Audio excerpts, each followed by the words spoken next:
Thank you, sir. Oh, Nick.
everybody practice. Practice, practice, practice, practice, practice.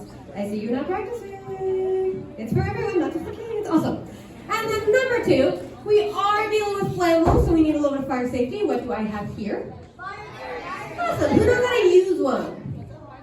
Alright, kinda. I'll take that. If not, there is this lovely acronym called PASS. P stands for pulling this pin, and the A stands for aiming this hose. First S, squeezing this handle. Second S, sweeping the hose at the base of the fire. And in this show, pass has a very special meaning of passing it off to an audience member to save me if I'm on fire. Okay, that was not confident, so you're very far back to save me, but I trust you. I'll leave it right here by me. And is everybody now ready for my first combustion reaction? Ooh! Eee! Ah! Yeah, no, it's not very exciting. Don't worry, it gets a little bit better because this one, wait for it, it is a bit more strike. Building anticipation, one more. Bit more striking, there it is. Yeah. And we get a nice little 2 for 1. Combustion, that's the show, thank you for coming. Nah, I'm kidding. I mean, I'm not kidding in the sense that this is all absolutely combustion. When you're thinking about something called the combustion show, this is probably more up the alley of what we want. But the thing is, no matter how big or how puzzle, 3 ingredients, the points on what we call the fire triangle. It's what starts the combustion reaction, is what ignites it, is what keeps the combustion reaction breathing in order to keep it burning, and then is the thing being burned away. So starting with that first one, what do I need to add to this candle in order to light it, to ignite it? Fire, yeah. Fire is a great example of our first ingredient, heat. Everybody say heat? Heat. Perfect. Now, fire comes hand in hand with combustion. It's what we think of when we think of combustion, be it fire, candles, fireworks. But it's not going to be the only source of heat we have. We are also going to be utilizing a little bit of this. What's this called? Friction, yeah. If you rub your hands together, you will feel them warm up because you are energizing the atoms and molecules. When you add that energy, it produces heat. And if you kept doing this and started a fire, that would be impressive, though slightly concerning. But we're only really going to be looking at fire and friction. But there's also things like plasma. That's going to be what lightning is and the sun is made out of, very hot stuff. But those are the only 2 that we need to focus on for this show. That takes us to ingredient number 2, called the oxidizer. Everybody say oxidizer? Amazing. What does that word sound like? Oxygen. That is because the oxidizer is doing for combustion. Now, if you've ever been told to smother a fire, especially something like a grease fire, that is what you're doing. You're removing its ability to breathe. And for this show, our primary oxidizer is oxygen. Because A, it's a great type of oxidizer. B, it's really abundant, it's really accessible, and it's free. Makes it easy. But there are other types of oxidizers, just like there's other types of heat. Those are going to be things like potassium nitrate, different types of metal oxides, specifically iron oxide, which, anybody know the common name for iron oxide? Rust, yeah. Rust is the only other oxidizer we use in this show for one demo. Otherwise, we're utilizing oxygen. It's what comes in terms of the combustion reactions we're familiar with, like lighters and candles. Did I see a hand? No? Okay. So, last ingredient is going to be the stuff being burned away, coined as fuel. Everybody say fuel. Perfect. Now, so long as something can burn, it can be fuel.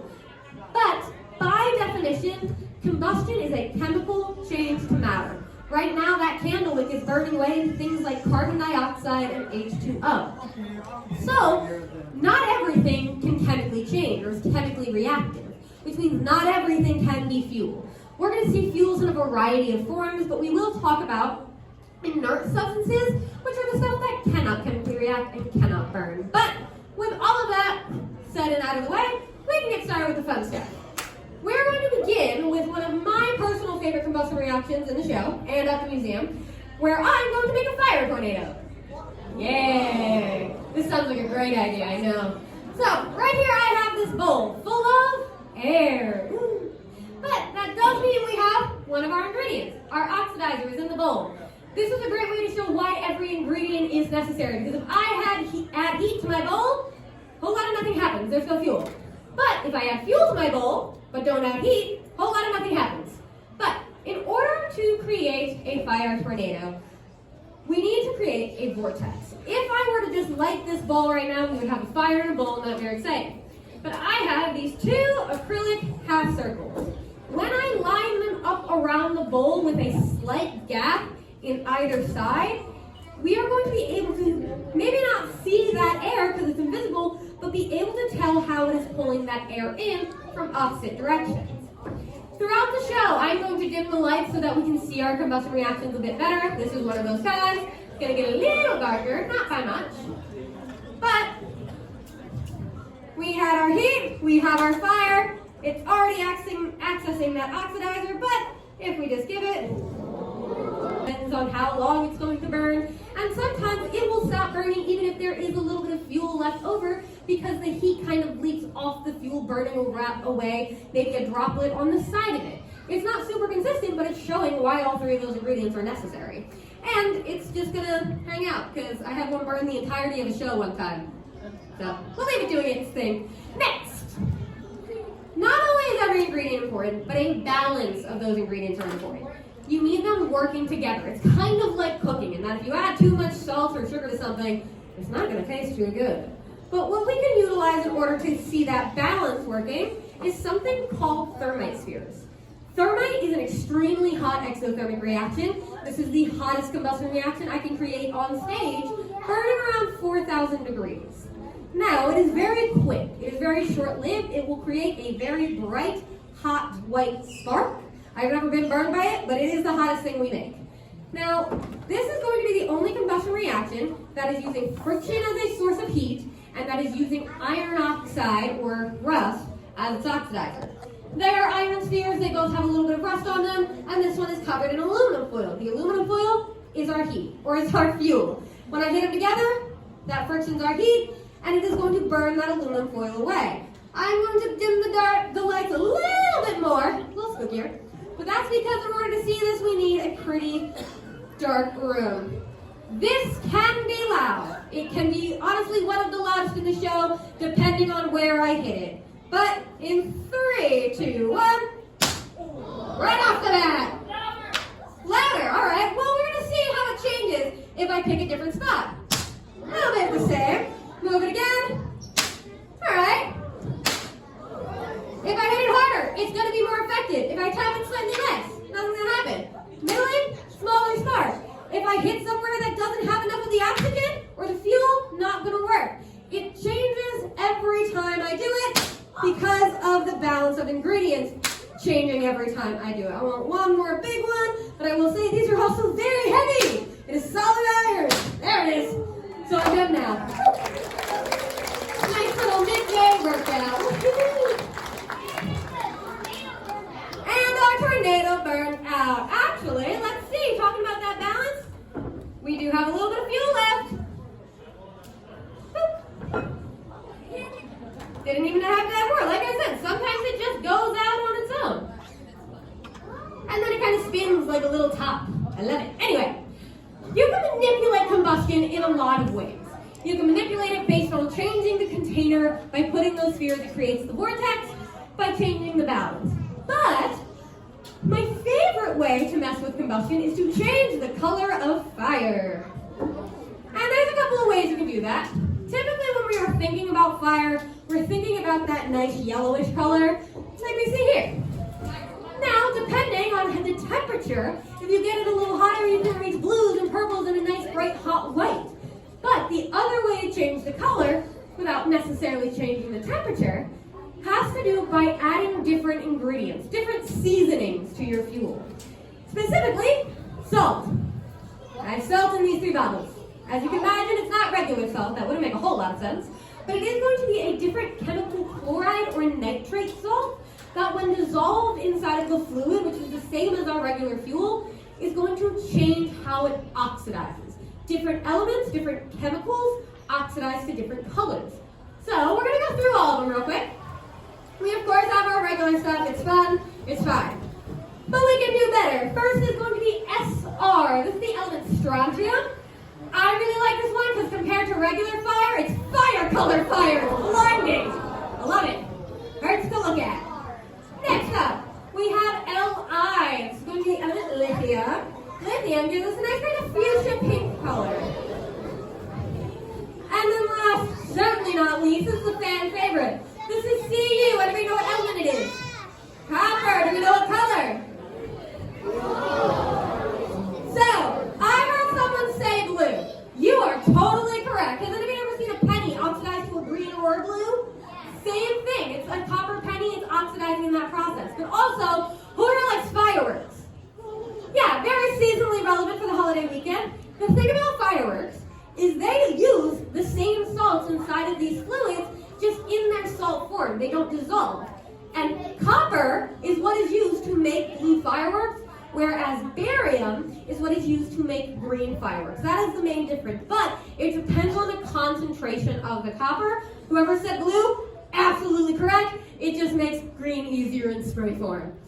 But since we are a fan of fireworks and it is a lovely holiday weekend, I figured, why not do a nice little firework display? Hold on. Hold your applause. For obvious reasons, we can't send them up into the sky. There's a ceiling in here. So we're going to cut back the maybe exploding part and just mix and match our colors to still get a nice little firework display. And I'm going to double down on the lights. What I mean by that is we're going to hit this light, but also, if I go like this, flat scooter, we're going to get a very nice view of our little fireworks show. So, baby, high five, come on, let your colors, make it go high, fire, fire, as you shoot across the sky, high,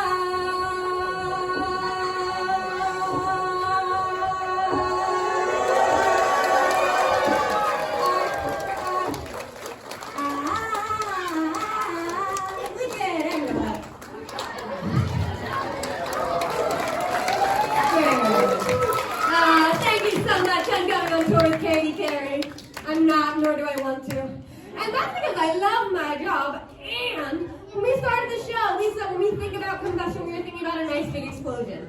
We had some really cool fire. We had a nice big bang from our thermite spheres. But we haven't quite gotten the best of both worlds. So can anybody point to the thing they think I'm going to blow up? What? The balloon in the corner? Yes, we're going to pop the balloon. But if we have to pop this balloon, we also have to have a pop quiz. Meaning it's not helium. All right, let's talk about it. Now, I mentioned earlier that, what? Nitrogen. So nitrogen would be a good answer, however, because most of our air is comprised of nitrogen. It wouldn't be an effective fuel. If it was, I would have blown up the world by now. It seems bad. But when we're thinking about helium, that makes sense because we're thinking about balloons that are lighter than our atmosphere like these ones are. However, picture your birthday parties. You have helium balloons precariously close to birthday cake candles. If helium was flammable and that caught fire, bye-bye birthday party. So instead, this is a gas very similar to helium in a couple of ways. Starts with an H, is lighter than air, and makes up the sun with helium. It's, hydrogen. It is one up on the periodic table and the most abundant element in the universe. But hydrogen is only one tiny part of our air. So it's not super dangerous around us, but when you concentrate it, it becomes very dangerous. So, pop quiz question number 1. If this is very flammable, should I pop it right here? Shocking. Okay. Do you want a color flamethrower? All right. Raise your hand for yellow. I like yellow. Raise your hand for strontium, the reddish orange. Okay. Raise your hand for lithium, the pink. And raise your hand for copper, the green. I know, go birds or something. Now, one more thing, one more added element to this combustion reaction, literally and figuratively. Inside of one of these balloons, I have something called powdered magnesium. If you're familiar with that combustion reaction, it's going to add a little bit of pizzazz. And the other one is barium sulfate. As we mentioned, barium is what gives us green. Now, the sulfate part of that is going to cause that balloon. You're not wrong. But, so, if we're talking about the barium, it is going to give us a slight tinge of green, but it is also going to make it a little bit louder. The other thing is this is going to cause a pressure release that will cause vibrations through the air. So if you feel the boom a little bit, that's what you're feeling. We are going to do the same thing I did for my fireworks show. We're also going to dim the screen once I set up my lovely source of heat. So, spooky. All right, we have our heat, our green flame. flamethrower. We have our oxidizer, our oxygen, we have our fuel, our hydrogen. Are we ready?